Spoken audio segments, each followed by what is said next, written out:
Hola, ¿cómo están? Bienvenidas, bienvenidos a CNN Prime. Hoy vamos a conversar aquí en el estudio con la máxima autoridad de la SOFOFA, con Rosario Navarro, así que tenemos muchísimos temas que conversar en agenda abierta, pero es una jornada llena de reacciones en esta tensa relación entre la moneda y el Partido Comunista, con muchísimas reacciones. Vamos de inmediato a esos titulares. Sigue la tensión entre el Partido Comunista y el Ministerio del Interior por el allanamiento a un comedor social y a una radio de Villa Francia. La ministra Carolina Toá, aquí en CNN Chile Radio, sostuvo que se enoja porque se utiliza y se manipula una historia ligada a los derechos humanos para cometer actos de violencia en democracia. La diputada comunista Carmen Gert, también en CNN, respondió que se está usando un lenguaje negacionista. El Senado rechazó el informe de la Comisión Mixta sobre el proyecto de elección en 2 días. Con esto se cae la multa por no concurrir a votar, además de la regulación para la propaganda en plataformas digitales. La propuesta va a ser votada mañana en la sala de la Cámara y el gobierno no descartó aplicar un veto. Y en temas internacionales, comenzó la cumbre de la OTAN en Washington, donde el tema central va a ser el apoyo militar para Ucrania. Sin embargo, la atención mediática, los ojos del mundo están puestos en el desempeño del presidente Joe Biden, quien no logra acallar los cuestionamientos en medio de la campaña presidencial. Y en el deporte, España se convirtió en el primer finalista de la Eurocopa 2024. El equipo venció por 2-1 a la Francia de Mbappé, con el delantero de 16 años, Yamal, como figura. El segundo finalista se va a conocer mañana, tras el duelo entre Inglaterra y Países Bajos. Todo esto y mucho más, aquí comienza CNN Prime.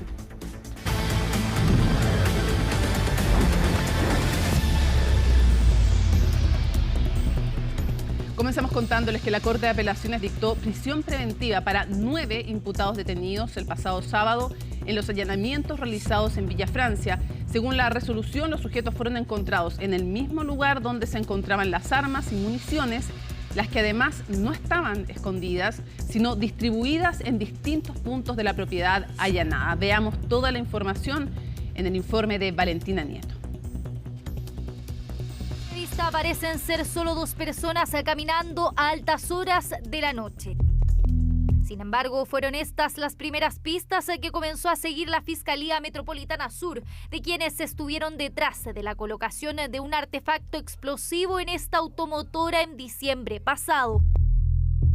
Observe bien a estos sujetos que llevan estos neumáticos. Serían los mismos que más tarde les prendieron fuego en las afueras del recinto. Seguimiento de cámaras de seguridad que 7 meses después impulsaron el despliegue del OS-9 hasta Villa Francia.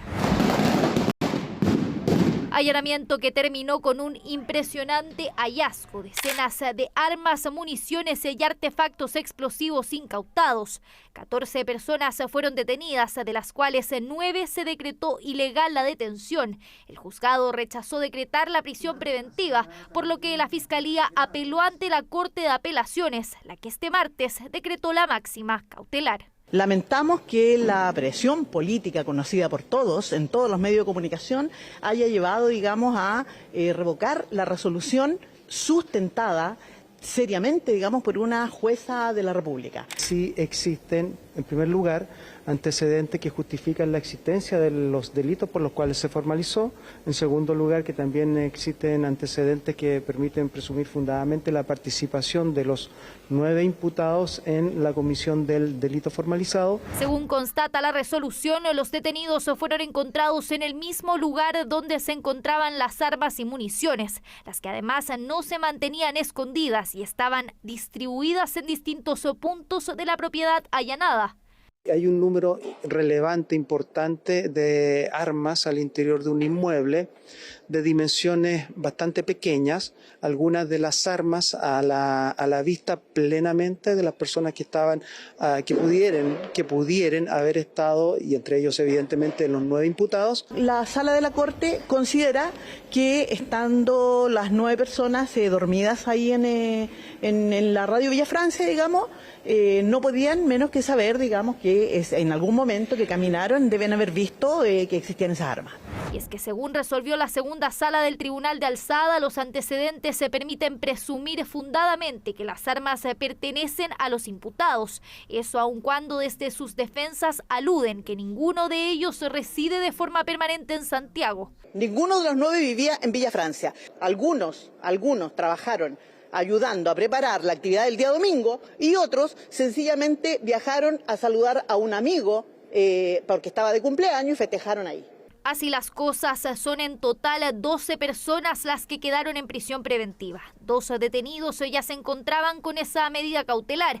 Uno de ellos es Marcelo Garay Vergara, formalizado por tráfico de drogas, además de tenencia ilegal de armas y municiones. El problema es que, según los antecedentes, trabajó por 4 meses en el gobierno. Se formalizó por eso y en razón de eso es que quedó privado de libertad. Respecto de otros antecedentes, la verdad es que la Fiscalía no cuenta con ningún antecedente adicional que por demás no es necesario para la cautelar solicitada y que dispuso el tribunal. Según Transparencia, Garay fue contratado vía trato directo por 4 meses por el Servicio Nacional de Patrimonio Cultural, dependiente del Ministerio de Cultura, para una actividad de memoria y patrimonio. No fue la primera vez que tuvo un rol en el Estado. Ya entre 2017 y 2018 trabajó en la Subsecretaría de Telecomunicaciones. Cualquier relación respecto a la información que hoy día, si hubiera cualquier relación contractual con cualquier institución pública que dependa del gobierno, evidentemente esa relación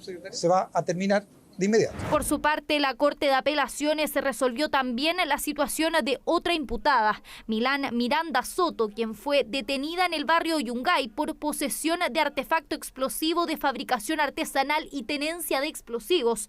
El Tribunal de Alzada decretó en su contra prisión preventiva, dejando sin efecto el pago de fianza. 3 ISAPRES entregaron a la Superintendencia de Salud una propuesta de pago y ajuste en el marco de la ley corta. Otras 4 solicitaron una prórroga, por lo que tendrán hasta principios de agosto, de hecho, para ingresar el requerimiento al ente fiscalizador. Pero, ¿qué significa esto y cuáles son las ISAPRES que ya tienen un plan para cumplir con el fallo de la Corte Suprema? Lo reportó María Luisa Carrión. Quiera o no, Natalia está obligada a permanecer en su ISAPRE. Su hijo de 5 años tiene una preexistencia y por lo mismo es más difícil y complicado cambiarse a otra aseguradora privada o a FONASA. Desde esta realidad mira con atención el escenario actual. Esa plata, ellos lo cobraron de más y ahora deberían tener la forma de solucionar el problema a todos los que nos están debiendo. Y para eso el tiempo avanza y pasan los meses. La Superintendencia de Salud informó que recibió propuestas de plan de pago y ajuste de 3 ISAPRES abiertas con Salud, Cruz Blanca y Nueva Más Vida, luego de finalizar el plazo que estableció la ley corta para que las aseguradoras hagan su presentación. Que las más complicadas como con Salud y Cruz Blanca se hayan apresurado, por decirlo de alguna forma, y no hayan pedido prórroga, da cuenta de que la ley corta efectivamente otorga posibilidades para que las ISAPRES puedan seguir sosteniendo. Es que al otro lado de la vereda, 4 ISAPRES pidieron una prórroga a la superintendencia. Hablamos de Esencial, Colmena, Banmédica y Vida 3, quienes tendrán hasta el 7 de agosto, es decir, un mes más para enviar su propuesta al ente fiscalizador. Las ISAPRES que no han presentado todavía propuesta deben tener una estructura de costos más compleja que las anteriores. Y por otro lado, hay muchas cuestiones que tienen que ver también con la magnitud de la ISAPRE, y podemos observar que hay ISAPRES que son más pequeñas y que por tanto siempre se imposibilitan aquellos aspectos técnicos que dan la factibilidad también para que luego puedan llevarse a cabo esos planes. En septiembre, sí o sí, con plan de ajuste o sin plan de ajuste, las ISAPRES tienen que aplicar la tabla de riesgo que establece la Corte Suprema. Esto ante la inquietud de algunos parlamentarios que ven que los plazos se acercan y que quedan poco menos de 2 meses para que las aseguradoras deban ajustar sus planes según la tabla única de factores, tal como lo indicó el máximo tribunal en noviembre de 2022. Así, por ejemplo, el senador Juan Luis Castro pidió que en la próxima sesión de la Comisión de Salud pudiera haber un reporte del superintendente Víctor Torres. Esa prórroga, cuidado, porque va a colisionar con el 1 de septiembre, que es el horizonte inmediato en el cual se aplica la prima extraordinaria de ajuste a todos los planes. Entonces, yo quiero simplemente pedir información, presidente, que venga desde la superintendencia o el mismo superintendente. Es fundamental darle certeza a los afiliados del seguro privado de salud, toda vez que las ISAPRES que no hicieron un plan de pago son aquellas que estaban en una situación más holgada, en contraposición a la que estaban en una situación más apremiante, que lo hicieron en tiempo y forma. CNN Chile consultó a todas las aseguradoras privadas y solo obtuvo respuesta de ISAPRE Esencial, la que por medio de un comunicado indicó que la solicitud de prórroga la realizaron por la necesidad de hacer un procesamiento de datos, producto de las aclaraciones metodológicas que efectuó la Superintendencia de Salud en los últimos días. Con todo, ¿qué sigue ahora? Las propuestas entregadas serán remitidas en un plazo de 5 días al Consejo Consultivo, que tendrá otras 30 jornadas para elaborar y emitir recomendaciones. Yo siento que está la intención de todo el mundo de que esto se resuelva, no solamente por la estabilidad del sistema, sino que también por la transparencia, por la certeza de las personas y en definitiva para que las personas puedan tomar decisiones respecto a la continuidad en su ISAPRE. Esta semana se ha establecido como la inicial para hacer todas las gestiones de constitución de este Consejo Consultivo. Y es por eso que el Superintendente de Salud convocó a una primera reunión al Consejo para este jueves 11 de julio. La Sala del Senado rechazó el informe de la Comisión Mixta que, entre otros aspectos, fijaba una multa en caso de no votar en octubre próximo. Desde el Congreso, Francisca Cárdenas nos tiene todos los detalles de esta importante votación. Hola, ¿cómo estás? Buenas noches. Muy buenas noches. Sí, un proyecto que dio un debate político muy intenso en la sala del Senado por parte de los senadores que conformaron también la comisión mixta horas antes, que era justamente que buscaba resolver las principales diferencias que habían quedado de este proyecto de elecciones en 2 días para el 26 y 27 de octubre de alcaldes y gobernadores, que venía de la Cámara de Diputados, diferencias que venían de la Cámara de Diputados, de lo que fue ahí el trámite legislativo, y que se iban a resolver en la mixta por parte de diputados y senadores, pero que finalmente no se logró según algunos parlamentarios. ¿Por qué? Porque se rechazan 3 puntos claves que es finalmente el corazón de este proyecto, que tiene que ver con las multas. ¿Por qué? Porque se comienza a generar un debate político entre los parlamentarios con respecto a las multas para extranjeros habilitados para sufragar. Todo eso surgió en la comisión mixta, se traspasa esta discusión al debate político de la sala del Senado durante la tarde, cuando se pone este proyecto en tabla para ser votado, y algunos senadores del oficialismo comenzaron a adelantar que iban a rechazar este artículo que tiene que ver con las multas para extranjeros habilitados para sufragar. Por otro lado, también se cae lo que es la propaganda electoral que estaban pidiendo algunos parlamentarios de la oposición para canales de televisión a nivel regional. Escuchemos qué dijo el ministro de las Express, Álvaro Elizalde. Lamentamos que en la comisión mixta no haya existido voluntad de generar un acuerdo transversal que garantizara también el apoyo transversal en ambas cámaras del Congreso Nacional, y por tanto, bueno, vamos a evaluar los distintos pasos a seguir respecto a este proyecto de ley que nos parece que es importante. Claro, profundas diferencias políticas entre los senadores que se traspasa, como te decía, desde la comisión mixta, que era justamente para resolver las diferencias. Estas diferencias se traspasan a lo que es la sala del Senado con respecto a la multa a los extranjeros, porque ahí se dio un debate en torno a los conceptos, que el gobierno quería que quedara establecido a ciudadanos las multas, lo que va a ser el voto obligatorio de estas elecciones en 2 días, pero quedó en electores. Entonces, en estos conceptos es que los parlamentarios, algunos dijeron que no lo iban a aprobar, como por ejemplo el senador Jaime Quintana, que dijo que este proyecto era un mamarracho. Así lo calificó con respecto a lo que fue la discusión en la comisión mixta, y después votó en contra del proyecto cuando fue la votación en sala. Escuchemos qué dijeron algunos de los senadores post votación. Estamos de acuerdo con la elección en 2 días, sin embargo nos parece que como quedó en la mixta, hay una confusión entre nacionalidad, entre ciudadanía, entre el derecho a sufragio y el avecindamiento. Yo creo que de un punto de vista doctrinario, lo que salió de la mixta tiene severos errores. Yo creo que aquí hay una estrategia claramente eleccionaria, electoral, que a lo mejor creen que no les conviene, porque sale un mamarracho vamos a tener problemas claros y que además, si vamos al punto en discusión, me parece súper injusto que un chileno que no vaya a votar sea multado y que un extranjero que tiene el mismo derecho no sea multado. O sea que aquí nosotros somos de segunda y ellos son de primera. Pero eso no estaba en la discusión de la comisión mixta. No sé por qué lo sacaron ahora. Otro de los puntos que se rechazó es el valor del voto, que es algo de más de interés político por parte de los partidos y de los candidatos. De 1.500 pesos se rebajaba a 975, eso también se cae en lo que es la discusión de la mixta y también la votación en sala. Hay que decir que todo lo demás de este proyecto está aprobado, lo que es dirigirse con un lápiz azul a la votación, a los comicios, también lo que tiene que ver con hacer las elecciones en 2 días, eso está aprobado, que sea en 2 días. El tema es que el corazón de este proyecto, las multas y todo lo que tiene que ver con propuestas como propaganda electoral en canales de televisión a nivel regional, eso se cae y se va a buscar reponer por parte del gobierno. El tema es con qué herramienta. Podría ser un veto presidencial, podría ser una ley corta, todavía no lo definen, al menos en el Palacio de la Moneda. Escuchemos parte de otras reacciones. Lo que se buscó hoy día por parte del oficialismo fue una excusa para que en la práctica el voto no sea obligatorio. Si de verdad el gobierno quiere cumplir su compromiso, tiene que cumplir lo que señaló la ministra del Interior y enviar un veto presidencial.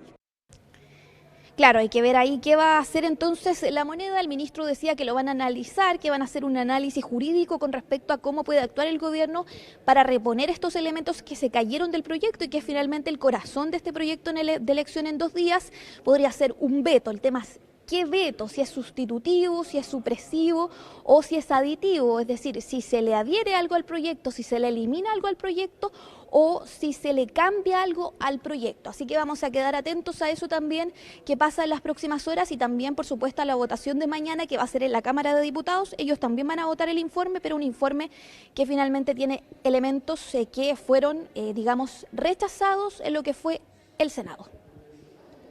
Muchísimas gracias, Francisca, por toda esta información. Un tema que hay que seguir porque es clave para las elecciones municipales, para que ese voto obligatorio tenga concreción. Debe ser con multa, si no, en la práctica es un voto voluntario. Vamos a ver si se ejerce el veto y qué ocurre mañana en la votación.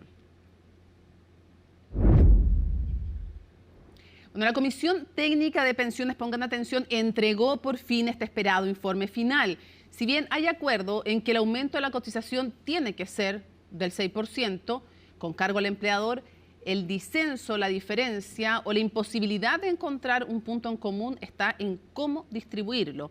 Desde el oficialismo ya anunciaron entonces que van a entregar una nueva propuesta, mientras el gobierno presiona para que se vote la idea de legislar. Natalia Muñoz tiene los detalles. Poder avanzar prontamente en este tema, la proximidad de las elecciones hace que se produzca en este espacio una ventana de oportunidad, pero que tiene un tiempo acotado. Lo que falta es que hayan propuestas. Nosotros vamos a hacer una propuesta, pero también el gobierno tiene que hacer una propuesta. Yo no sé si el tema es si se aprueba hoy, mañana o pasado mañana. A mí lo que me importa es que se apruebe una buena ley.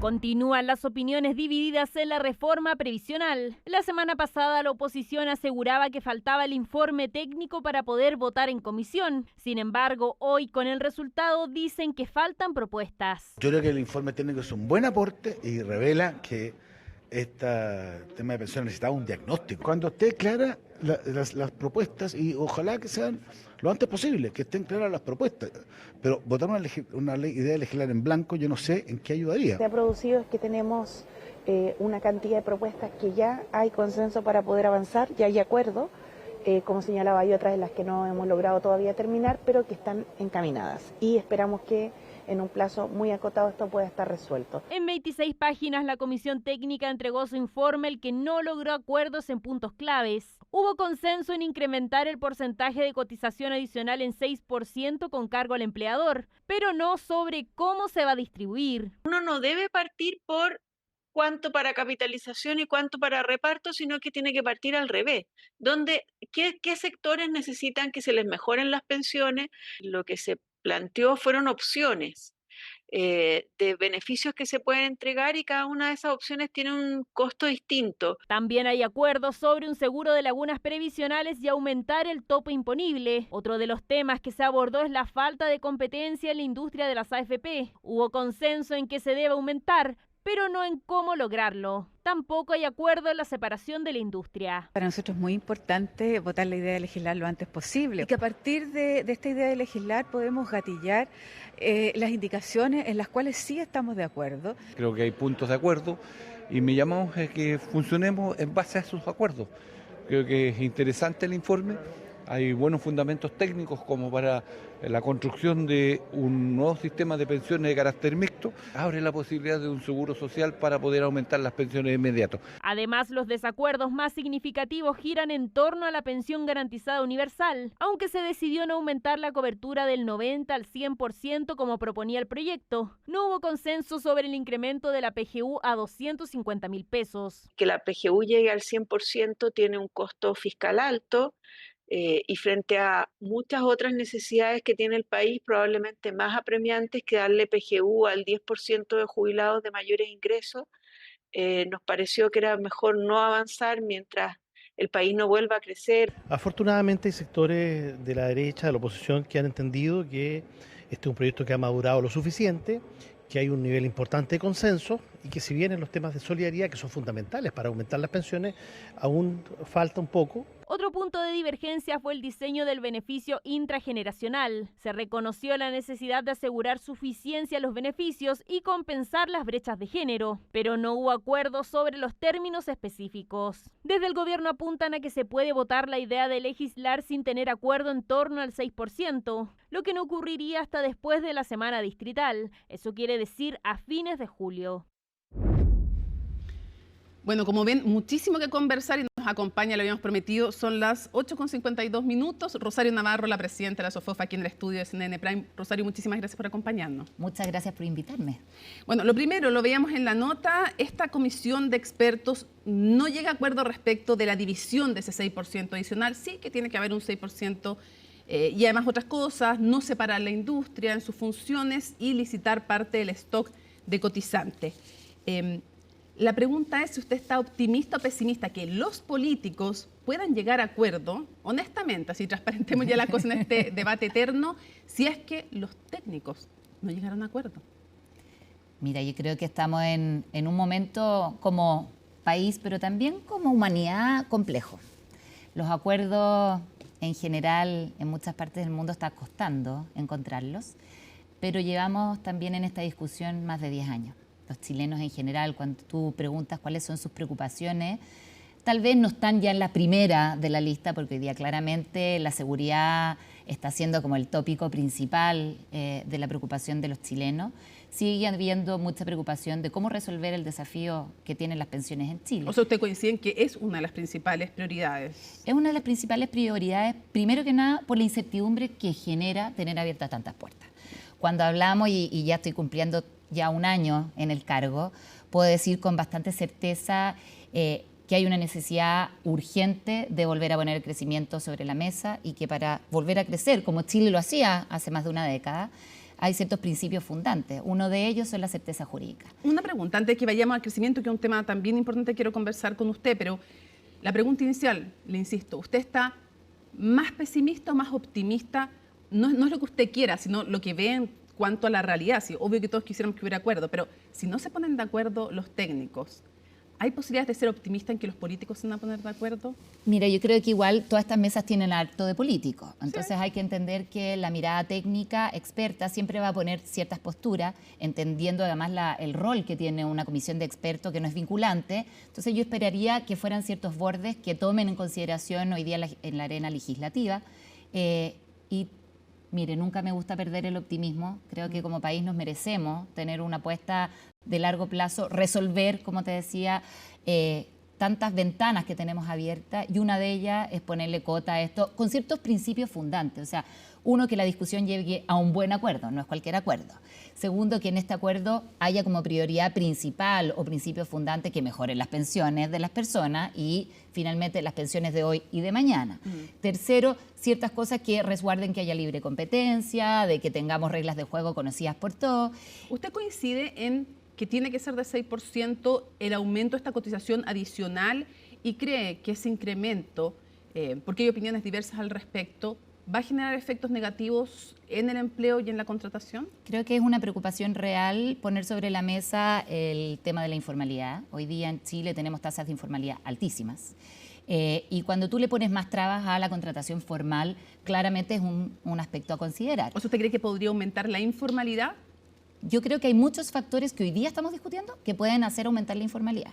Y también creo que entre es ellos, importante... entre ellos el aumento del costo... de contratar. Del costo a contratar. Ya. Hoy día en Chile estamos con reformas importantes que ha sido de amplio consenso, las 500, el sueldo mínimo de 500.000 pesos, las 40 horas laborales, y yo creo que también es algo bien aceptado desde el sector empresarial que los costos adicionales, sea 6, sea 5, sea 4, del costo, el aumento de las pensiones, también va a pasar a ser un costo empresa. Entonces, de esa mirada, la urgencia es llegar a un acuerdo. La segunda, como principio fundante, como te mencionaba, es que mejoren realmente las pensiones. Es que hay un problema ahí, porque ¿cómo se mejoran las pensiones ahora? ¿Usted estaría dispuesta? Porque la pregunta es cómo se mejoran las de ahora. Claramente que es un desafío, si bien la ciudadanía sigue sindicando. Pero si requiriera de incremento de impuestos, ¿usted estaría dispuesta? ¿Le parecería que es una buena solución? O sea, el primer recaudador para el Estado es el crecimiento. Eso lo hemos dicho con harta insistencia.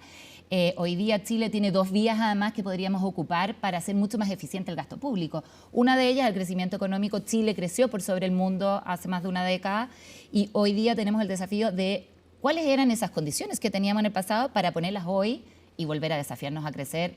Lo dijo el presidente en ENADE, lo hemos dicho nosotros insistentemente. ¿Debo entender o me equivoco que usted cree que no hay espacio para subir impuestos?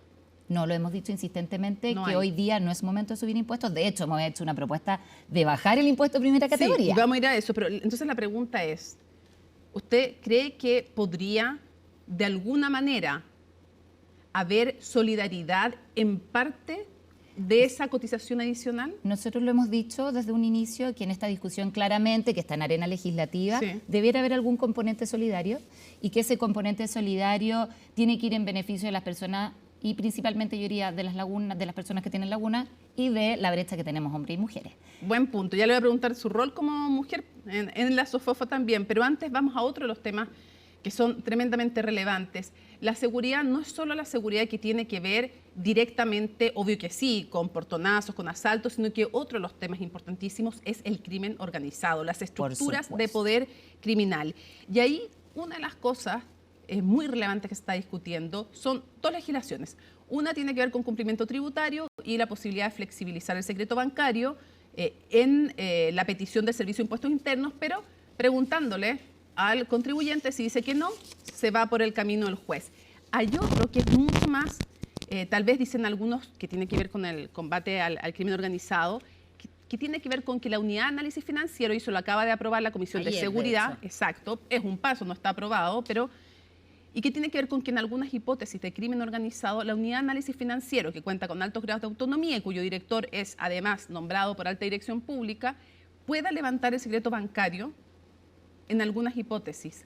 ¿Le parece que es importante, están dispuestos en el debate público a apoyar la flexibilización del secreto bancario? A ver, nosotros hemos dicho que aquí la idea es estar disponible a conversar, a dialogar. Y efectivamente hay que separar lo que es el crimen organizado, como usted menciona. Aquí hay unas graves consecuencias que estamos viviendo, no solo las personas en el día a día, sino también los efectos económicos que tiene esto. Tú sabes que el análisis que hemos hecho es que el costo adicional que está significando para el sector empresarial es equivalente a casi 3,5 puntos del PIB. ¿El crimen organizado? No, el gasto el que ha tenido que incurrir en seguridad, en ciberseguridad, en cámaras, en todo este cuento. El crimen organizado tiene muchas maneras de actuar. Tuvimos una reunión hace poco con el fiscal nacional y nos decía, hay que entender que esto es transfronterizo, que no solo tiene un modelo de negocio vinculado a lo que antiguamente entendíamos que era el tráfico de drogas, tráfico de personas. Hoy día están metidos en múltiples espacios de negocio donde ven oportunidades para delinquir. Entonces nos parece que lo que se discutió ayer en la Cámara respecto a la unidad de análisis financiero va por el camino correcto. Hay que diferenciar cuando tú tienes los mecanismos para levantar, seguir el dinero y poder pesquisar a todos estos delitos. Y por otra parte también hemos hecho ciertas observaciones con respecto al secreto bancario, que sí esté en disposición de finalmente de poder defenderse o decir, sabe que hasta aquí... Claro, pero el director de la Unidad de Análisis Financiero nos decía en CNN Prime hace algunos días, un secreto bancario tan estricto, tan rígido como tiene Chile, distinto de la OCDE con la cual nos gusta compararnos, la verdad es que es una ventana de oportunidad para el crimen organizado porque efectivamente blanquea los capitales a través del sistema financiero. Entonces decía, no podemos tener un secreto bancario tan rígido como el actual. Por eso porque yo creo que es un buen camino lo que coincide con lo que algo tan ocurrió. rígido es una ventana de oportunidad para el crimen organizado. O sea, yo creo que lo que se discutió ayer en la Cámara con respecto a la unidad de análisis financiero va por el buen camino, porque aquí hay que diferenciar los delitos que se cometen y que se esconden en estos sistemas financieros. Hoy día usted sabe que a través del Redbank el mismo fiscal nos contaba, o sea, retiran las lucas acá, y hoy día el sector privado tiene mucha información también que podría poner a disposición. Todo lo que las antenas de conectividad de los celulares, cómo se mueven estos personajes. Y hoy día, si no, hacemos una lucha conjunta, y es por eso que, teniendo la presidencia pro tempore de la Alianza del Pacífico, hemos sostenido que esta va a ser una de las banderas que vamos a empujar con fuerza. ¿Usted entiende lo que muchos expertos, porque la Corte Suprema dice lo mismo que usted? Lo que se ha conversado respecto a un análisis financiero es razonable. La OCDE lo dice, buen proyecto. Y hay diputados y parlamentarios que dicen, no, por favor, es que nos van a querer revisar incluso lo que compramos en el supermercado. O cosas más graves como decir, no, es que los narcotraficantes no ocupan el sistema bancario.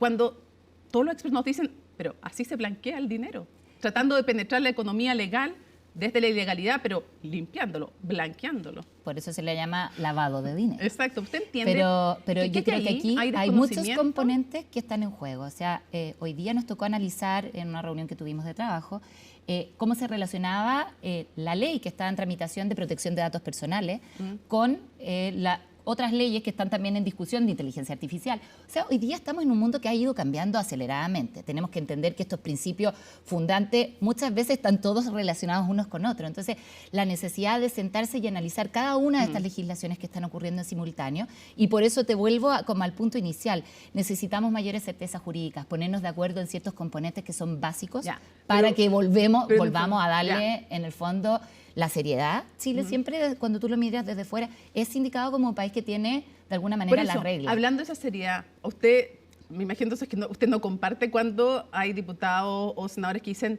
no, pero si los narcotraficantes no usan el sistema bancario. Yo creo que los narcotraficantes, los piratas del cibercrimen, trata de personas, 17 pueblos más adelante que nosotros. Eso hay que reconocerlo desde ya. Yo estoy vinculada a la industria tecnológica cuando analizábamos, ponte tú el tema de cómo ocurren los cibercrímenes. O sea, vienen de vuelta cuando nosotros recién estamos buscando una solución, un parche para un ransomware. O sea, pensar que, que guardan la plata bajo el colchón es como un poquito absurdo. Sí, yo creo que aquí hay que ponerse de acuerdo de que el crimen organizado es organizado y que tiene la inteligencia y que está inserto en un mundo real donde hay tecnologías de por medio. Aprovechando eso, usted dice sí, efectivamente, tratan de penetrar y penetran la economía formal, pero no solo la economía, y quiero preguntarle por eso, porque hemos tenido dos alcaldesas. Primero la alcaldesa Matei y el domingo la alcaldesa de La Pintana, Claudia Pizarro, que decía la narcopolítica existe. Lo que ocurrió y lo que ocurre que hemos visto en San Ramón no es un caso aislado. Canal 13 mostrado un caso en San Joaquín de una concejala hace poco. ¿Usted coincide con ellos en que la narcopolítica sí existe y que pensar que no han penetrado autoridades es un poco Mira, yo te voy a contar algo que a mí me debiera dar un poco de vergüenza, a lo mejor contártelo, pero hace unos 5 o 6 años yo era parte del CEAL, que es un consejo empresarial de América Latina. Y cuando asistíamos a estas reuniones, muchos países del norte, Honduras, Guatemala, mismo México, hablaban del narcoestado, hablaban de estas situaciones, y nosotros con los argentinos y los uruguayos nos mirábamos como, estamos años luz, esta cuestión nunca va a llegar. Pero hoy estamos viviendo las primeras luces y indicios de este mundo que para nosotros era tan ajeno. Cuando yo te hablo que tenemos que estar atentos, es porque estamos viviendo tal vez una cultura de doble estándar en Chile.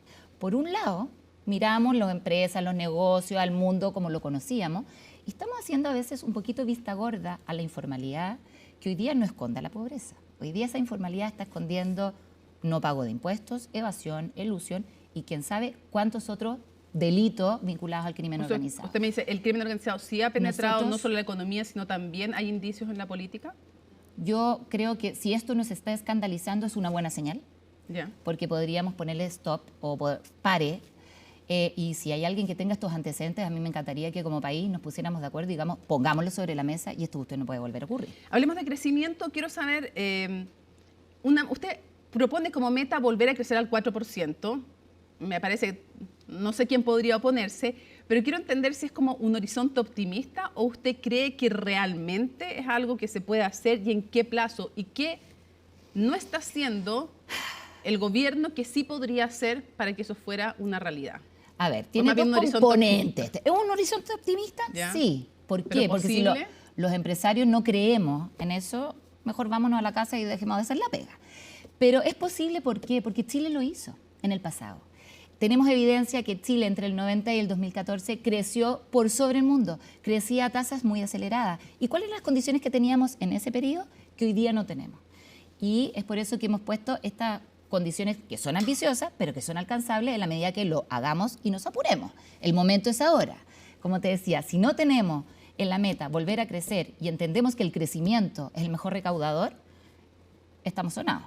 Entonces, ¿cuáles son esos habilitantes? Uno es volver a ser competitivos. ¿Cómo? Bajando el impuesto de primera categoría. Chile tiene el impuesto de primera categoría más alto de la OCDE, comparándonos con los que nos gusta compararnos, de 27%. Nos encanta. Ahí la propuesta. El director de Servicios de Impuestos Internos dice que corrigiendo por poder de compra, en fin, por varias variables y todo, dice que no es así. Pero bueno, para el nivel de la economía que estamos hoy día. Pero usted cree que habría que bajar impuestos, pero eso implica. De primera categoría, de 27 a 23. Menos dinero para el fisco y eso. No. No, Pepe, yo voy a decir lo que responden de inmediato desde el gobierno, le van a decir, o sea, nos vamos a quedar con menos ingresos y eso es menos gasto social con muchísimas demandas. Es que ahí es donde yo tengo como esta discrepancia y yo creo que el ministro también, el ministro Marcel también la ve. Tenemos, o sea, por cada punto adicional de crecimiento recaudamos 800 millones de dólares. El mejor vector para recaudar es crecer y eso hay evidencia aquí y en todas partes, y la misma Comisión Marfan los indicó. Y el segundo espacio que tenemos es la eficiencia del Estado. O sea, cuando hoy día tú ves en qué programas, cuáles son los programas bien evaluados, cómo podemos, no sé, disminuir las licencias médicas, que son mucho más altas que el sector privado, salía hace algunos días en las noticias. Entonces tenemos hartos espacios de oportunidad también para ser un Estado más eficiente. Y un Estado más eficiente permite orientar los gastos a los lugares donde se requiere de verdad. Y es por eso que también cuando hablamos, no sé, de distintos componentes, ¿dónde vamos a ir en ayuda de los más necesitados? ¿Usted diría que este es un gobierno pro crecimiento? A ver, cuando este gobierno asumió, la palabra crecimiento no estaba en el programa. Y hoy día, 2 años después, tú ves las presentaciones que se hacen cuando vamos fuera de Chile a presentar a Chile como un país donde venir a invertir, la palabra crecimiento está siempre presente. Entonces, dicen que no es que no estaba, sino que no estaba con suficiente énfasis. Tal vez no estaba con suficiente énfasis, pero hoy día cuando existe en el gobierno, claramente había una transformación porque también ha habido como una comprensión profunda de que el crecimiento está vinculado al desarrollo. Y esos son de verdad los países que se permiten dar el salto. ¿Cómo está hoy día la relación con el gobierno? Porque han habido episodios tensos, no me va a decir que no. O sea, en los últimos meses, claramente, en la previa de algunos eventos, se vuelven a resucitar ciertos dimes y diretes, pero yo le diría que en general, en todas las comisiones técnicas, en todas las reuniones que tenemos de trabajo, de hecho, ahora me están convidando hasta ir a la gira que vamos a hacer a Paraguay. Quería preguntar, entonces, ¿es efectivo? una Tenía alguna relación información bien al técnica. respecto y quiero preguntarle, ¿es efectivo que usted va a acompañar al presidente Boric a Paraguay? Efectivamente, hoy día recibimos la invitación formal y vamos a viajar el próximo martes a Paraguay y vamos a también con un grupo de empresarios, va a haber un evento donde el presidente también va a presentar cuáles son las oportunidades de venir a invertir en Chile. Y hoy, para muchos chilenos, Paraguay está siendo un lugar muy atractivo donde invertir. ¿Es una señal también de recomposición de lazos con el gobierno, un intento también de tener mayor diálogo o no? La verdad que siempre estas giras son una muy buena oportunidad para tener conversaciones más profundas del día a día que las que ocurren en las comisiones técnicas. Y vengo llegando hace 2 semanas también de una gira que hicimos a Europa, entonces yo no le diría que nunca he tenido como... La SOFOFA siempre ha estado disponible, hemos tenido muchas instancias de conversación con los distintos ministerios más técnicos, que es los que nos toca relacionarnos, economía, hacienda, ¿Y con el presidente? Energía. Y con el presidente, mire, la verdad... ¿Hace cuánto que no se reúne así en una reunión con el presidente? Me reuní una sola vez desde que soy ¿Ya? presidenta en un año con el presidente en una reunión formal. Y la verdad es que como con suerte le podría decir que 6 veces he tenido oportunidad de estar con él. Entonces, yo sé que los presidentes son ultra ocupados, pero estas son instancias también muy positivas para poder intercambiar dónde vemos oportunidades y cómo vemos también el aporte que los empresarios están haciendo día a día para que este país crezca. Hablemos de la luz y las tarifas. Algunos proponen, como la presidenta de la Cámara de Diputadas y Diputados, que en esta alza, que es actualizar lo que se dejó congelado, que las empresas eléctricas tengan el gesto de asumir una parte de esa deuda que se tiene con ellos, que de alguna manera también ellos pongan algo, y no solamente el subsidio de los consumidores, del Estado. ¿Podrían renunciar a parte de la deuda las empresas? A ver, yo creo que aquí hay ciertas condiciones que nos permiten sostener que Chile es un país serio donde venir a invertir. Muchas de estas empresas son empresas extranjeras que vinieron a invertir con unas bases de licitación súper claras. Yo creo que hay que resguardar que esos principios fundantes a la hora de hacer negocio no se desvirtúen.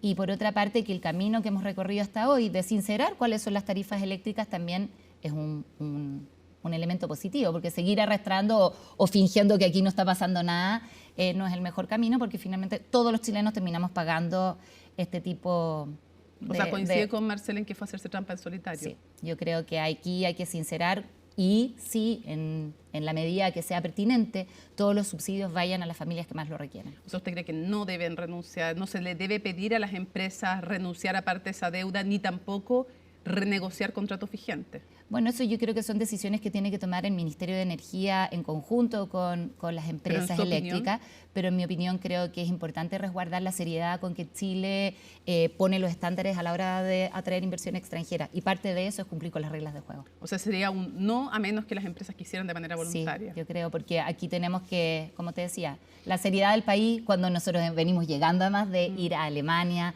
a Suecia, hablar de Chile como un buen país para venir a invertir, además en este tipo de cosas. Tú sabes que Chile hoy día tiene, yo diría, las condiciones que van a transformar todo lo que es relativo a la matriz energética del futuro. Entonces, teniendo el litio, teniendo el hidrógeno verde, teniendo el capital humano que tenemos, Chile puede ser un líder mundial en la transición energética. Quisiera preguntarle por qué una de las declaraciones que tal vez generó más polémica en su momento fue la de la ministra del Trabajo, que dijo: paguen mejor a los empresarios. Entonces yo le pregunto, ¿qué, aparte del aporte, me parece que es importante, es evidente que en una economía los empresarios hacen un tremendo aporte que generan, en conjunto con los trabajadores evidentemente, que generan riqueza para nuestro país, también de la mano de los trabajadores evidentemente, y entiendo todo el contexto de lo que requieren para que eso ande bien. La pregunta es, ¿qué más pueden hacer los empresarios? ¿Pueden, por ejemplo, pagar mejor, como dicen algunos, o como dicen otros, eso es voluntarismo? A ver, yo creo que aquí hay que poner la evidencia sobre la mesa. Chile ha logrado avances sustantivos en los últimos 2 años gracias a haber llegado a acuerdo con el sector empresarial. El que hoy día estemos teniendo como realidad un sueldo mínimo de 500.000 pesos, que se pegó un salto gigante en los últimos años. El que tengamos un acuerdo en el ajuste a 40 horas laborales. El que hayamos llegado a un acuerdo en el royalty minero. Y yo diría, bastante amplio convencimiento de los puntos adicionales en la cotización previsional, ya significan casi 4 puntos del PIB. Entonces, pongamos la realidad donde está. Ese es un aporte real de las empresas hoy día a condiciones laborales mucho más modernas. Y cuando hablamos de no fue fácil. No, pero yo creo que hay que celebrar cuando llegamos a acuerdos. Y a buenos acuerdos que permiten también poner a las personas en el centro. Aquí hay que pensar también cuáles van a ser estos desafíos de futuro sin perjudicar a las pymes. Hoy día las grandes empresas, tú sabes, tienen las espaldas para tomar muchas de estas decisiones, pero hoy día tenemos que avanzar en la capacitación, en la flexibilidad laboral, en muchas condiciones, porque el año pasado, te voy a dar una cifra que a mí me sorprendió muchísimo, 88 millones de empleos se destruyeron, pero se crearon 160 millones de empleos nuevos. ¿A qué lado queremos estar? En el país que cree nuevas oportunidades laborales, que esté desplegando el talento y que se anticipe a lo que viene con la inteligencia artificial, con los cambios tecnológicos. Entonces, yo diría que hoy día la conversación es miremos hacia el futuro, con sentido de pertinencia, sentido de realidad y también abriendo las oportunidades para que todos los trabajadores tengan espacios para tener mejores remuneraciones. Quiero cerrar con 2 preguntas y la primera es, ¿cómo ha sido ser la máxima dirigente de la SOFOFA? Hay mucho machismo todavía en el mundo empresarial. Pues, ¿sabes? Cuando de repente uno ve fotos de estudios de abogado, estudios de arquitecto, gremios empresariales, ve como una manchita así, manchita en el sentido de que, uy, una mujer. Un pelo largo. Un pelo largo. O un pelo corto, una mujer. Entonces, yo por eso le pregunto, ¿cómo ha sido para usted? Y yo no sé si puede sincerar un poco lo que significa ser la primera en ciertos ámbitos y cómo es de machista el mundo empresarial. A ver, yo te voy a decir algo que a mí me ha llenado de orgullo ser la primera mujer presidenta de la SOFOFA en 140 años. Por lo que significa, yo te voy a decir que la cantidad de niñitas que se me acercan, no niñitas, jóvenes, que me dicen, tú estás abriendo una puerta a un lugar que antes no estábamos las mujeres. Pero es consecuencia de un trabajo. Aquí la SOFOFA hace 9, 10 años decidió adherir a la iniciativa de paridad de género. ¿Y qué empujaba esa iniciativa que hoy día ha como medio desaparecido? Tengo que hacerle un seguimiento en qué está. Sí, porque no hay mucha paridad en los directorios ni ninguna cosa. Por eso, hoy día la iniciativa que empujaba... Me imagino que usted está insatisfecha con el número de directoras que hay mujeres. Por supuesto, tenemos que avanzar muchísimo más, pero por eso te quiero poner cuáles eran los 3 principios que empujaba. 1, mayor participación laboral femenina, que seguimos incumpliendo. Hoy día la tasa de ocupación laboral en Chile es de 47,8%. Por debajo de América Latina, no de la peor que América Perú. Latina. ¿Sí? O sea, eso es una alarma. Y no solo eso, la informalidad en las mujeres es del 30%. O sea, significa que 1 de cada 3 mujeres tiene trabajo formal en Chile. Entonces, eso es un desafío gigante. El segundo Segundo, es acortar la brecha salarial, que ese es otro tema que podemos otro día me puedes convidar, pero que es sumamente importante. Y el tercero es cómo más mujeres llegamos a estos roles. Sí. A los directorios, a la gerencia, a los altos cargos. Entonces hay machismo. Y hoy día, que yo sea presidenta, yo creo que es una tremenda señal de que el sector empresarial se atrevió y se la jugó. Entonces, obviamente uno puede mirar el vaso medio lleno o el vaso medio vacío. Y yo trato de decir, hoy día, el hecho que la Karen Tal, que hayan no sé, el 8M, la Rosana Costa nos convidó a un grupo de mujeres, éramos 30, 40 mujeres, primeras en la CMF, sí. Primera en la CARE, primera en la SOFOFA, y llega Janet Yellen, nos pregunta, Janet Yellen, ¿ya? ¿Cuántas de ustedes son las primeras y cuántas de ustedes les ha costado ser la única? Yo creo que todas nos ha costado este camino a recorrer. Y obviamente yo veo como una buena señal. ¿Qué es lo que más cuesta? ¿Con qué barreras se encuentra usted? Con el impostor interno. Yo te diría que esa para mí fue la peor barrera. O sea, decir, ¿me la puedo? ¿Estoy aquí por los méritos o porque también me están dando la oportunidad para que sea la primera mujer nomás, solo por el hecho de ser? Entonces, yo creo que aquí hay barreras que cruzar. Yo he sentido súper harto apoyo de mis consejeros, la verdad, así como en la camaradería cotidiana. Tú te morís lo que ha sido tener a 2 vicepresidentes que tienen un peso, que son súper jugados, y estar de par a par con hombres en la toma de decisiones. Si no me equivoco, en diciembre parte toda esta carrera por presidir la CPC. ¿Le parecería a usted importante que fuera una mujer, la primera mujer también, o sea, yo creo en la que CPC? Las primeras siempre tienen un rol modelador de cómo son estos desafíos. Y al por final, eso, ¿le parecería importante que hubiera una primera mujer en la CPC? Ojalá que en esta carrera, porque siempre es bien competitiva, son 6 ramas, de hecho tenemos que empezar a ver cuáles son los posibles nombres, sería estupendo que ojalá no fuera una candidata, fueran muchas candidatas. Claro, pero que llegara en el fondo al máximo cargo de la CPC. Y que no sea la única, porque eso es lo que a mí también siempre me da un poco de miedo, como ya, cumplimos, llegó la primera y después siguen siendo por que no sea 100 la años última. más y que no sea la última. Que no sea la última. La última pregunta, porque ahora me van a dar, porque se nos súper pasó el tiempo. Una de las principales críticas que se hacen también a la SOFOFA y a la CPC es que les ha faltado dureza respecto a sus asociados y en el discurso público, cuando hay casos en el pasado de colusión, siguen habiendo también ahora, de financiamiento ilegal de la política. ¿Usted cree que faltó en el pasado y que todavía falta? Yo le preguntaba alguna vez a Juan Sutil, ¿a quiénes han expulsado por estos temas que en otras organizaciones hubiera sido tal vez mucho más fuerte? Y él me decía, sí, en verdad, ha faltado dureza, pues sí, que no. Yo creo que hoy día es fundamental el resguardar el actuar ético del sector empresarial. Y por eso tenéis que tener instrumentos para poder lograrlo. El haber cambiado el código de ética, el tener hoy día un código en la SOFOFA que está viendo cuáles son los valores y principios de un consejero.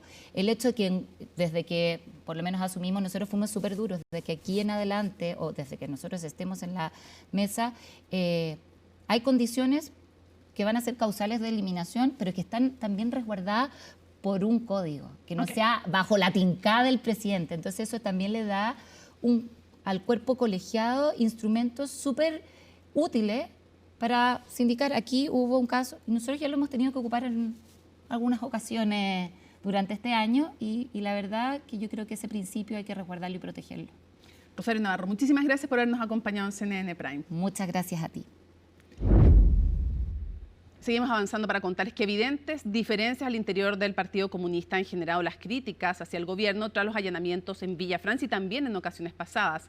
La diputada Lorena Pizarro, por ejemplo, quedó hablando sola en el podio del Congreso cuando aludió a un supuesto montaje. Un conflicto que también ha sido abordado por el socialismo democrático, desde donde se cuestiona la postura de la tienda liderada por Lautaro Carmona. Los detalles con Macarena Román. Presidente, ¿cómo está el ánimo con la alianza de gobierno? ¿Con el Partido Comunista también? No ha sido la respuesta de todo el gobierno y menos de todo el oficialismo. Las diferencias frente al allanamiento en Villa Francia siguen generando evidentes desacuerdos. Pero yo lo que he visto del Partido Comunista es una sombra de duda sobre los procedimientos de la justicia y policiales en esta materia. Y eso me parece grave, porque esas dudas, por cierto que en democracia se pueden levantar dudas, pero hay que poner antecedentes arriba de la mesa. Aquí no hemos escuchado hasta el momento ninguno. Dudas que reiteran algunos integrantes del Partido Comunista, puntualmente con lo que sucedió en el comedor popular Luisa Toledo, procedimientos que para algunos se resumen en un presunto montaje. La molestia de la ministra Toá desvía la atención de lo central. Es si aquí de verdad estamos frente a un hecho que podemos llamarlo o no un montaje. Palabras de la diputada Pizarro, que no tuvo el respaldo que esperaba. ¿Cómo? No, eso lo define el partido. ¿Se van, compañeros? Eso lo define el partido. Mismo partido que ha ido cambiando el tono y mostrando diferencias internas. Durante el fin de semana se hablaba de falta de transparencia. Ahora, en cambio, algunos piden mayor rigurosidad. Me parece que lo relevante acá es ser prudentes, ¿no?, respecto de algunas afirmaciones. Prudencia que también fue solicitada por el socialismo democrático, desde donde se acusa que hay comunistas con el gobierno y otros en contra. Yo creo que el Partido Comunista aún está al lado del gobierno, pero parece que no todo. Y ellos tienen que definir esa disputa en su interior, con el objeto de no debilitar con este tipo de crítica a la tarea que está haciendo el gobierno y el resto de la coalición. Que debe revisar sus posiciones y explicarle al país por qué está tensionando la relación con el Ejecutivo hasta llegar a este punto. A tal punto ha llegado la polémica que la histórica militante PC y diputada Carmen Hertz no se guardó palabras a la hora de criticar los dichos de la ministra del Interior. Que en lugar de enojarme con la policía o con los fiscales que investigan, me enojo porque se utilice y se manipule una historia ligada a los derechos humanos para cometer actos violentos en democracia. Es una barbaridad. Pretender que se utilizan los derechos humanos, estamos empleando un lenguaje relativizador y en definitiva negacionista del tema de los derechos humanos. ¿A quién está acusando de que se están utilizando los derechos humanos para respaldar crímenes? Pero no ha sido la única polémica entre el PC y el gobierno. Tensión provocó la salida de Juan Andrés Lagos como asesor externo de la Subsecretaría del Interior. Los conflictos llegan a que la presidenta del PS asegurara que hay una evidente desafección del PC con el gobierno. Lleva semanas varios de sus representantes hablando cosas y esa libertad de expresión que ellos han ejercido, yo también tengo derecho a ejercerla. No veo por qué no puedo opinar de hechos que son públicos, notorios, porque cuando se comenta por la prensa y se critica por la prensa y se hace aspaviento de situaciones delicadas por la prensa, yo no veo por qué tendría que yo autocensurarme. Yo en realidad nunca me he metido en las situaciones internas del Partido Socialista, que han sido variadas. Yo esperaría que al menos la presidenta tenga la misma decencia de no interpretar en este caso las opiniones que podemos tener parlamentarios respecto a una situación que creemos que es grave y que debe ser aclarada por parte del gobierno. Declaraciones que se dan en medio de los acuerdos que tiene que alcanzar el oficialismo más la DC de cara a las elecciones del 27 de octubre, encuentros que no quedaron exentos de estas polémicas. Pensar a esto de acuerdo a lo que se dice, claramente no se ha bajado la tensión. Ahora yo espero que empiece a primar entonces la prudencia y la razonabilidad para resolver los problemas. Chicos, no vamos a dar declaraciones, muchas gracias. ¿Las relaciones con el gobierno cómo siguen? No vamos a dar declaraciones, muchas gracias. Quien sí quiso hablar fue el fiscal adjunto de la Fiscalía Metropolitana Sur, Claudio Orellana, quien aseguró desconocer si los carabineros que realizaron el procedimiento portaban o no cámaras corporales. La ley que dispone la obligatoriedad de llevar cámaras corporales aún no está en vigencia, de manera que Carabineros no estaba obligado a eso, de manera que, insisto, en este momento la Fiscalía no cuenta con imágenes de esa naturaleza. ¿Pero existen o no saben? No lo sé. Es parte de lo que buscan aclarar algunos parlamentarios del Partido Comunista, quienes han solicitado información respecto al proceso que se concretó en Villa Francia, entre otros los videos que hasta ahora no han llegado ni siquiera a manos del Ministerio Público. Esta semana comenzó la recta final del caso Pío Nono, que el viernes va a tener un veredicto sobre el ex carabinero Sebastián Zamora, acusado de impulsar a un adolescente que cayó al río Mapocho en 2020. El Ministerio Público recalcó que el ex funcionario tenía conciencia del riesgo de la arremetida policial ocurrida durante la protesta. La nota es de Estefanía Bustamante. ¿Les parece? Tratemos de hacer ese itinerario. El itinerario del tribunal daba inicio a los alegatos de clausura del denominado caso Pío Nono, que entró en su recta final antes del veredicto sobre el ex carabinero Sebastián Zamora, acusado de impulsar a un adolescente desde el puente Pío Nono en 2020. A casi 4 años de ese episodio y 48 días de iniciado el juicio, la Fiscalía expuso por última vez en el estrado. La fiscal Jimena Chong, a cargo de la causa, dividió la presentación del Ministerio Público, que imputa homicidio frustrado en la arremetida policial de octubre. El señor Zamora no está imputado, y esto debo reiterarlo de forma muy categórica, no está imputado por empujar a don Anthony en el puente. Lo que imputamos es el riesgo creado a partir de su conducta en un escenario de riesgo, precisamente por su morfología física, por la velocidad que llevaba. Si el acusado señor Zamora conocía, sabía que la acción desplegada podía causar la muerte de la víctima y esta no se produce, entonces comete un delito frustrado de homicidio. La Fiscalía pide hasta 8 años de cárcel y acusa que Zamora no detuvo su acción, aún consciente del riesgo de arremeter a alta velocidad y con equipamiento pesado. Hasta 20 kilos pueden pesar sus implementos, los cuales incidieron en la trayectoria al momento de la colisión. En el puente, al comienzo, colisionan 2 personas y no 2 formas de ver el mundo. El joven dice que siente un empujón, un impacto, una fracción de segundos. El imputado dice que trata de tenerlo con sus brazos abiertos, pero lo que se aprecia en los registros es la colisión de 2 masas.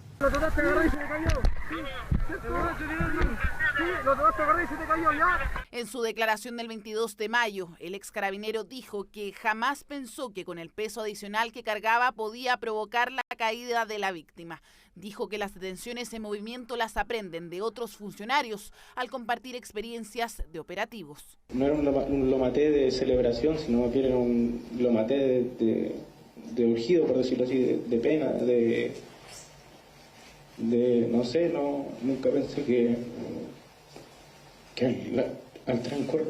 El exfuncionario también explicó que a él le ordenaron replegarse tras el incidente para evitar agresiones de manifestantes, pero para la Fiscalía y los querellantes se trató de un completo abandono de la víctima, identificada por Zamora en desórdenes previos. Simplemente decide no prestar auxilio o no solicitarle a su equipo que preste auxilio.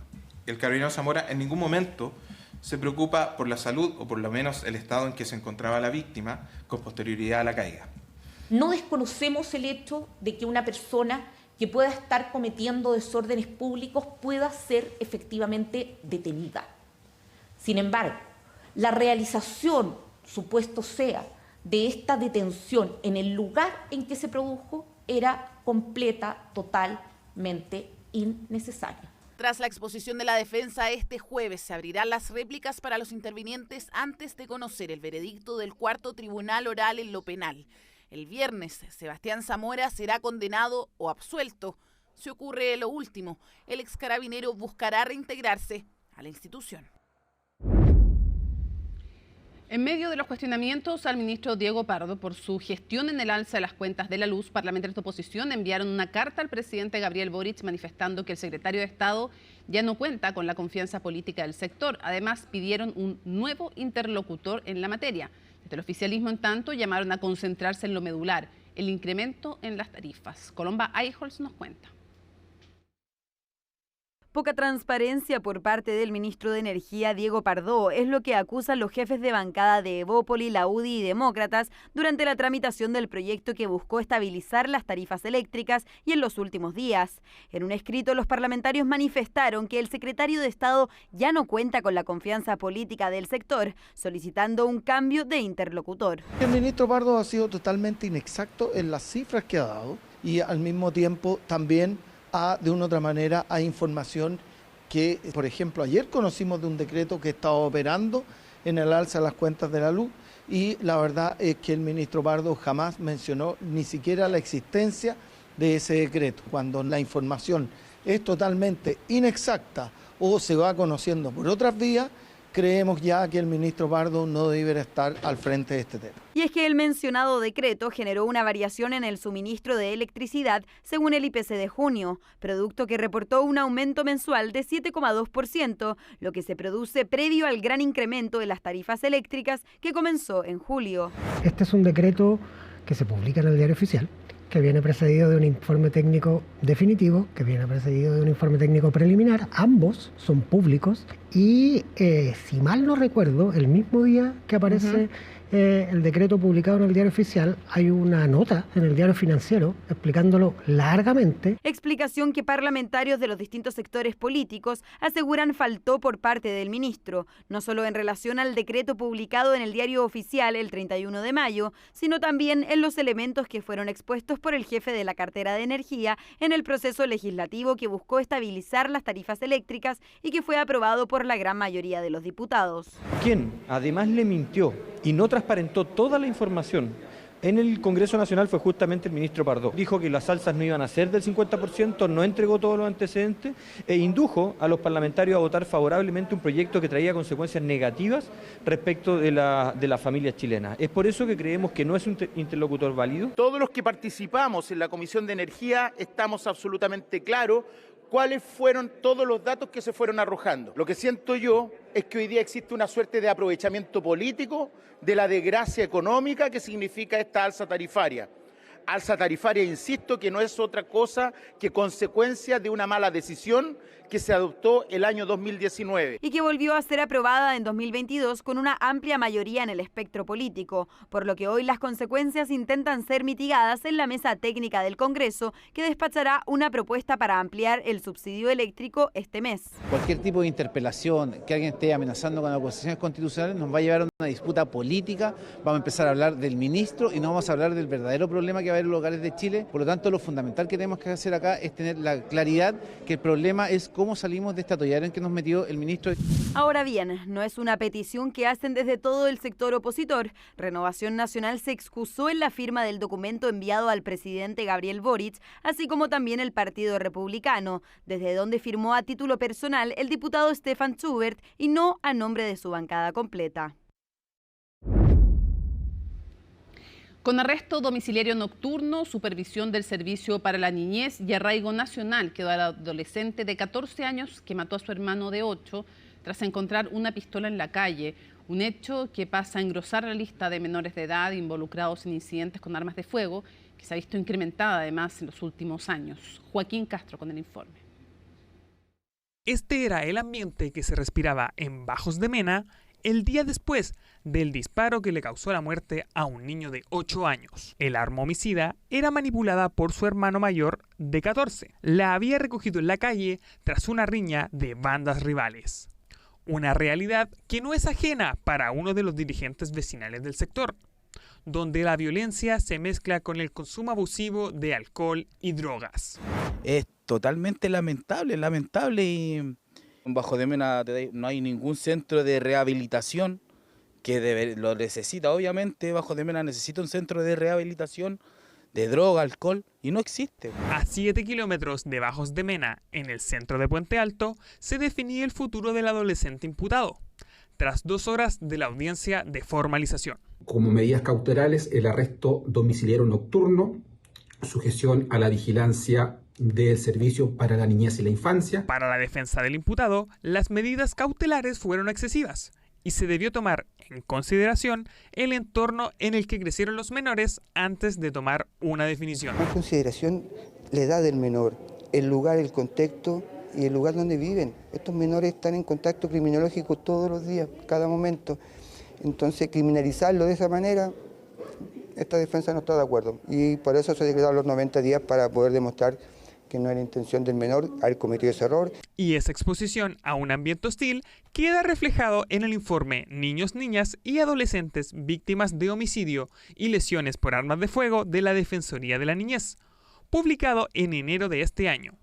En él se observa un aumento sostenido de menores de edad fallecidos por arma de fuego a partir del 2016 en adelante. La violencia contra la niñez es crítica, no puede esperar, y el Estado en su conjunto, incluidas las instituciones que tienen un mandato en materia de derechos humanos y en materia de niñez, debemos actuar con sentido de urgencia, responsabilidad y pertinencia.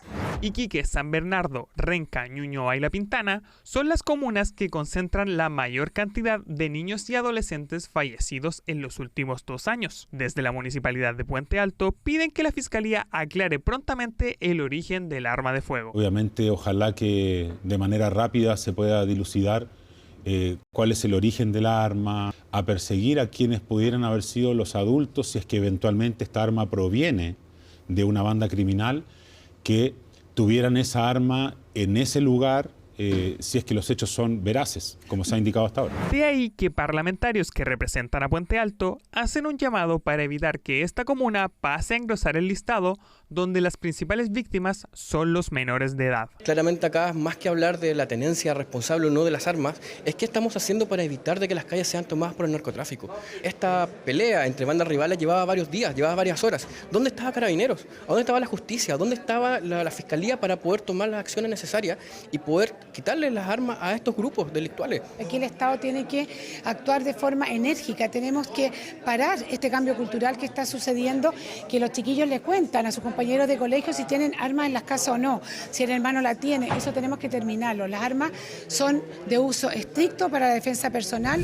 La Fiscalía tiene un plazo de 90 días para investigar la tragedia familiar. El adolescente de 14 años estuvo acompañado en la audiencia de formalización por una tía, luego de haber sido puesto a disposición de la justicia por su padre. La flexibilización del levantamiento del secreto bancario dio un paso clave en el Congreso al ser aprobado en la Comisión de Seguridad Pública, pese a ser una de las normas más resistidas por la oposición. En la siguiente nota, Orlando Silva nos cuenta cómo quedaría por el momento esta norma que busca perseguir el dinero del crimen organizado y qué falta para que vea la luz una norma que hace momentos aquí la presidenta de la SOFOFA, Rosario Navarro, respaldó en cómo se había intentado y concretado en esta Comisión de Seguridad del Senado. Perseguir el crimen organizado siguiendo la ruta de su dinero. El objetivo del proyecto de ley que crea el subsistema de inteligencia económica y que esta semana dio un paso clave en su tramitación luego de que la Comisión de Seguridad Pública del Senado aprobara una de las indicaciones más conflictivas del proyecto, el que otorga mayores facultades a la Unidad de Análisis Financiero y otras entidades para levantar el secreto bancario. Se aprobó y la oposición se abstuvo.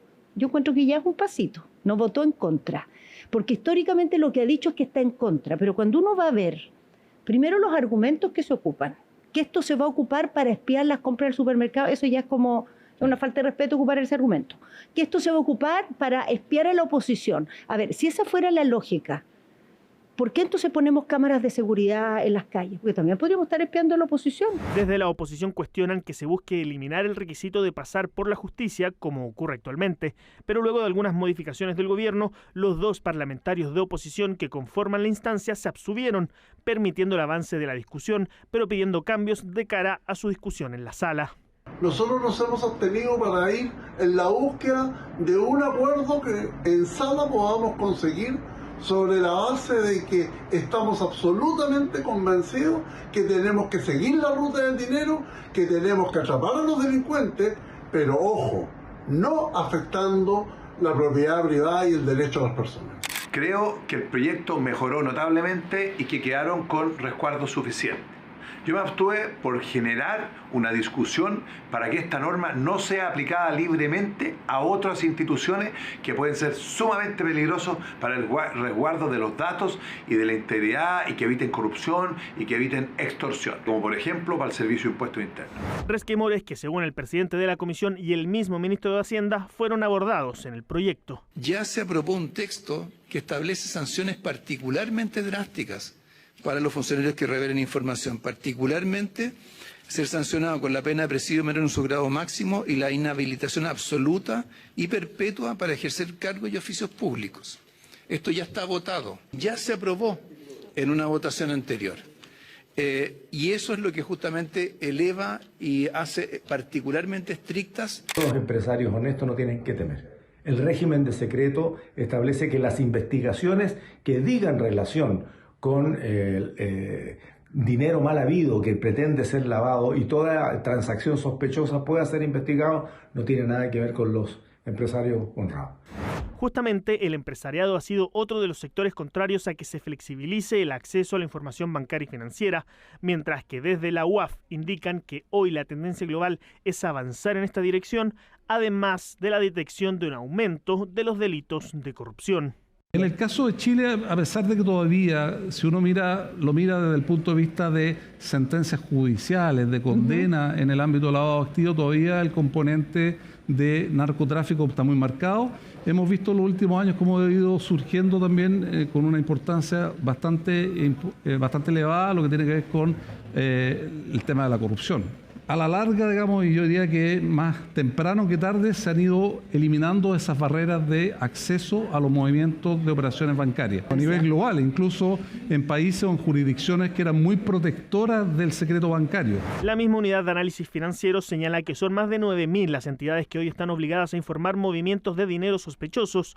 De ellas, 500 son públicas y 8.500 son privadas. Las más relevantes, por supuesto, son los bancos. Creo que es importante que la legislación chilena se ponga con el estándar internacional. En ese sentido, me parece que el proyecto que está discutiéndose es bastante sensato. Nadie en el banco conoce la información que se reporta. Es absolutamente confidencial y es algo que efectivamente se guarda bajo el secreto que merece ser guardado y se respeta absolutamente la privacidad de los datos. Hoy día hay políticas claras, hay unidades claras que con responsabilidad de poder detectar operaciones sospechosas, hay software especializado al respecto y en el número las operaciones sospechosas han aumentado.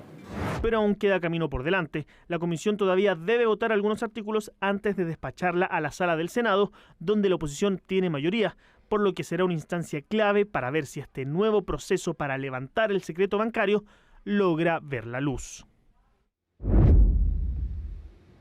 Bueno, esta semana Santiago y gran parte del país van a tener las jornadas más heladas en lo que va del año, llegando incluso a mínimas bajo los 0 grados. ¿Significa esto el arribo del fenómeno de la Niña? Camila Guía tiene la respuesta. Mucho frío. Ayer estuvo más helado que... Y a las 5 de la tarde ya hay que abrigarse, estar adentro de las casas. Lunes -2, martes 0 y se espera que el miércoles las temperaturas vuelvan a disminuir bajo los 0 grados. Yo estaba andando con una parca nomás y camisa y una polera. Este veranito de San Juan ha durado un ratito, así que igual el sol está piola. Una primera capa, un polar y una parca encima, son 3 capas esenciales. Vestirse por capas, esa es la clave para soportar la ola polar que está afectando a la zona central y sur del país. Así que todo el cono sur está enfrentando estos días una ola de frío. Así que eso explica que durante estos días hayamos tenido temperaturas muy por debajo de valores típicos, no solamente en la zona central, no solamente en Chile, sino en todo el cono sur, Uruguay, Paraguay, Argentina y prácticamente todo Chile. Disminuyó las temperaturas mínimas para mañana acá en Santiago a -3 y el jueves también, ¿ya? Entonces nos esperan nuevamente días muy fríos que se van a estar prolongando incluso hasta el día sábado con 0 grados. Miren, si me bajo lo puedo llegar a tocar, pero no, qué museo. Ay, Kenia, por favor, linda. Este registro viral evidencia lo que ocurre producto de un anticiclón tanto en la Patagonia argentina como chilena. Mar, lagos, ríos y playas congeladas producto de las bajas temperaturas. Para especialistas son los primeros indicios del arribo del fenómeno de la Niña. Retiran las aguas tibias hacia el interior del Océano Pacífico y llegan aguas frías que se instalan en las zonas ecuatoriales y que enfrían toda la costa, todo el océano. Es una verdadera bomba de atraer aire frío hacia la zona central. Cuando la Niña está presente, tiende a hacer que las temperaturas mínimas sean frescas en la noche y temperaturas muy altas en el día. De acuerdo a la Agencia Norteamericana del Océano y la Atmósfera, la NOAA, existe un 60% de probabilidades de que durante el próximo trimestre se termine de instalar la Niña en el Pacífico tropical. Eso significa que todo el segundo semestre de este año y el primer semestre del próximo año probablemente estén marcados por la Niña. El próximo mes vamos a estar con los antecedentes como para confirmar. Lo que sí, la temperatura del mar venía enfriando ya desde enero, entonces por eso era una alta probabilidad que tuviéramos una Niña y eso sigue ocurriendo. Esto porque para que se determine que la Niña ya se instaló, deben haber 3 meses consecutivos con temperaturas bajo los 0,5 grados en el océano. Es entonces el paso desde el fenómeno del Niño que dejó un superávit de lluvia entre las regiones de Coquimbo y los lagos a un periodo actual neutro en que la Niña se empieza a sentar. Para la agricultura esto es tremendamente dañino. Más, cítricos y paltos en esta época están produciendo. Por lo tanto, si no han sido cosechados se puede dañar la fruta. Sin contar con que en la primavera, las heladas de primavera pueden afectar a las especies que crecen en verano. Sin embargo, en Valdivia el panorama está cambiando. Desde ayer ya tenemos esta alta migratoria, lo que hace de que tengamos días totalmente despejados, ¿no? Ni una nube, pero tenemos que ahora el viento, en este caso, viene desde Argentina, ¿ya? Y al venir de Argentina, el viento, por un lado, se calienta al cruzar la cordillera, al bajar se expande, ¿ya? Y en este caso hace de que el aire, la temperatura suba un poco, más o menos de 5 a 7 grados, ya dependiendo de la zona. Aunque este evento no se puede relacionar directamente con la llegada de la Niña, sí es producto del anticiclón. Estamos listas junto a Alicia Contreras para revisar las informaciones internacionales. ¿Cómo estás? Buenas noches. Muy bien, ¿y tú, Mónica? Muy bien también. Vamos a partir en Estados Unidos, porque hay 2 cosas importantes pasando. Primero, la cumbre de la OTAN, que comenzó hoy día, que tiene el foco puesto en el apoyo de Occidente a Ucrania con su gran guerra con Rusia. Pero, todos los ojos están puestos en el hombre del momento, Joe Biden, donde cada actividad, cada campaña que hace, cada entrevista es básicamente una prueba de si está listo para seguir con su candidatura presidencial y poder enfrentar otro periodo presidencial. Y es por eso que también el Partido Demócrata ha sostenido distintas reuniones porque están divididos en torno al futuro de Joe Biden. Hoy habló en esta inauguración de la cumbre anual de la OTAN, se le vio con energía, no tuvo titubeos, pero de todas formas no se sabe si esto está sirviendo para callar con los cuestionamientos a su candidatura. Tenemos todos los detalles de esta inauguración en el informe de Laura Soto. Does President Biden, at 81 years old, have Alzheimer's, any form of dementia? It's a no, and I hope you're asking the other guy the same exact question. Is President Biden considering stepping down? Absolutely not. Has the president been treated for Parkinson's? No. Is he being treated for Parkinson's? No, he's not. President of the United States, Joe Biden. Desde su cuestionado desempeño en el debate de hace 2 semanas, las preguntas sobre la salud del presidente estadounidense y su capacidad para ejercer un segundo mandato han sido constantes. Esta semana el escrutinio será aún más intenso. Welcome to the 2024 NATO Summit. It's a pleasure to host you in this milestone year. Biden recibió este martes a decenas de líderes extranjeros en Washington, D.C. para celebrar el aniversario número 75 de la OTAN. Su discurso inaugural generaba alta expectación. Los estadounidenses sabemos lo que pasaría si no existiese la OTAN. Otro orden en Europa, tropas estadounidenses peleando y muriendo, dictadores esparciendo el caos y catástrofes económicas. Como dijo el presidente Reagan, si las democracias amigas no están seguras, nosotros tampoco lo estamos. El mandatario de 81 años pronunció su alocución sin problemas, una intervención de 13 minutos que cerró condecorando al secretario general de la Alianza Militar con una medalla que representa el más alto honor civil en Estados Unidos. Este encuentro será clave para demostrar su liderazgo no solo frente a su país, sino ante el mundo. No estoy preocupado. Sé por las muchas conversaciones que he mantenido con el presidente estadounidense, que ha preparado esta cumbre muy bien y con mucha precisión junto a nosotros, así que será una cumbre muy fructífera. En la antesala a este evento, los demócratas del Senado y la Cámara de Representantes celebraron reuniones clave que podrían definir el futuro político del mandatario. Biden ha insistido en que no abandonará su candidatura y los líderes demócratas en ambas cámaras del Congreso lo han respaldado públicamente. As I've said before, I'm with Joe. Thank you, everybody. Pese a ello, las opiniones siguen divididas entre las filas demócratas. Mientras unos defienden su candidatura, otros le han pedido públicamente que dé un paso al costado. Tiene que retirarse porque no puede ganar. Mis colegas tienen que reconocerlo. Y las cartas despectivas no van a hacer cambiar de opinión a nadie. Joe Biden es nuestro candidato. No va a dejar esta carrera. Está en la carrera y yo lo apoyo. Ahora, lo que creo que es de vital importancia en este momento es que nos centremos en lo que se necesita para ganar en noviembre. Sin duda apoyaría al presidente Biden, pero creo que estaríamos menos en peligro de una presidencia de Trump si tuviéramos un candidato diferente.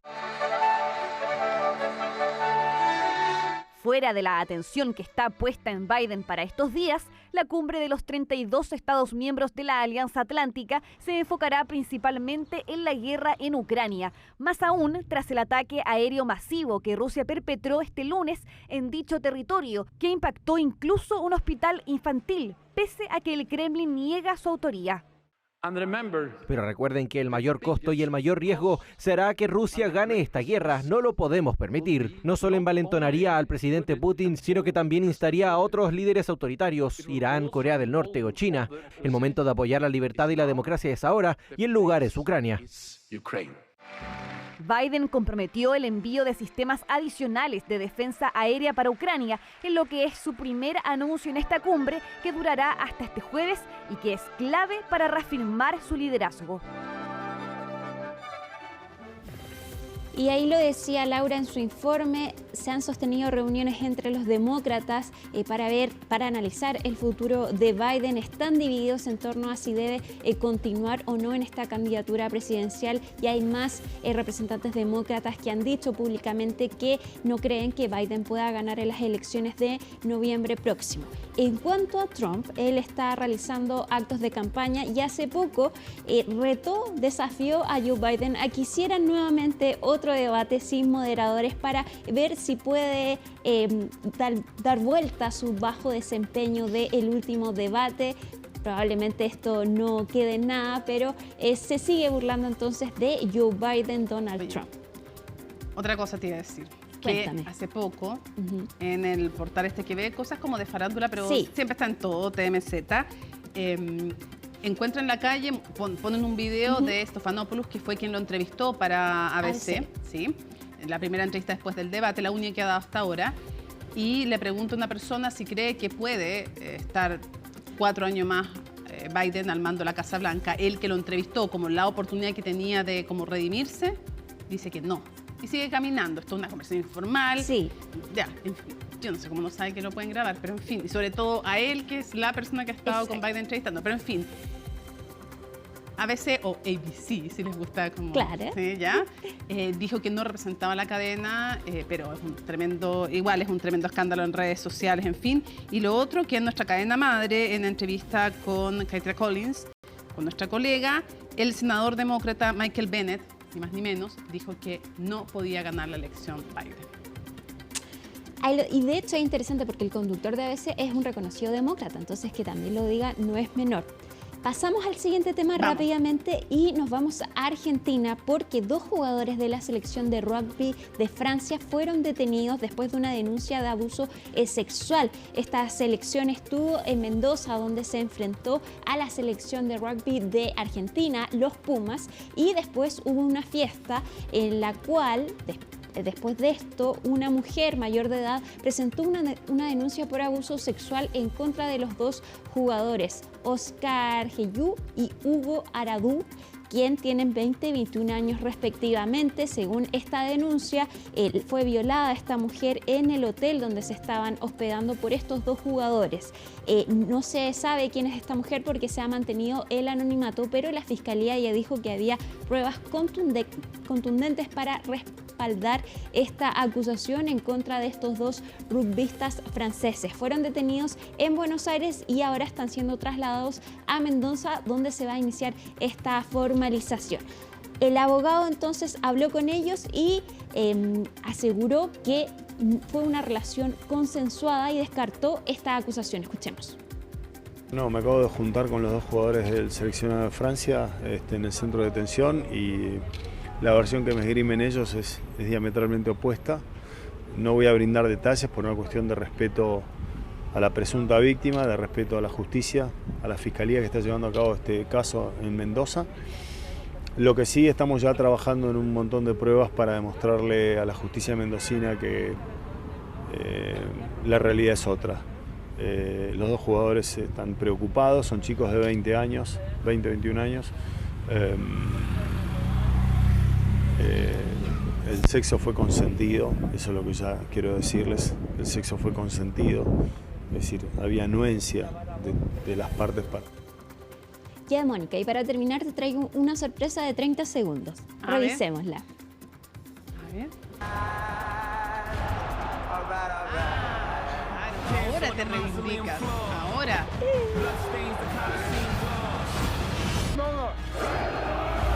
Ahora te reivindicas después de que tú estabas con ese otro. ¿Cuál era el otro? Paul Mescal. Reconocido. Yo creo que la generación Z te va a criticar por no conocer a Paul Mescal. Más encima me tira el carne encima. Qué vergüenza, Alicia. Pésima no, yo compañera. Tampoco soy generación Z. No, pero claramente es una generación. Yo vendría a ser como la A y tú como la... No. Sí, como somos la M. Somos de la misma generación. Obvio. Obvio que sí. Y por eso te traje a ti con mucho cariño. A Pedrito Pascal. A Pedrito pero Pascal. Me traje ahí casi muriendo, no. El tráiler lo liberaron de esta esperada película El Gladiador 2, que se estrena en noviembre, y Pedro Pascal está ahí en el Coliseo enfrentándose a Paul Mescal en este tráiler. Se le ve bastante bien a Pedro Pascal. Ahora después de que con suerte lo puso ahí, pero 2 segundos. Tú no eres una digna fan de Pedro Pascal, Pedrito. Aquí sí. Así que, pero, bueno. No te agradezco los 30 segundos que ahora sí. Yo le hice pensando en ti. Sí, me parece muy bien, muy bien. Está, pero en perfectas condiciones, Pedro Pascal. Bien, ya. En fin. Semana a semana traigo un adelanto de Magazine. Sí, ¿verdad? no, está todo muy bien. Es que Magazine lo trae todo. Así que yo, si tienen a Pedro Pascal, voy a verlo, pero por supuesto. Ok, ya. Me distraje. Ya, nos vamos a la pausa junto a Alicia y luego Nicolás Camarga va a estar con todo el deporte aquí. Don Nicolás, un gladiador del deporte, va a estar aquí en CNN Prime. Pausa y regresamos.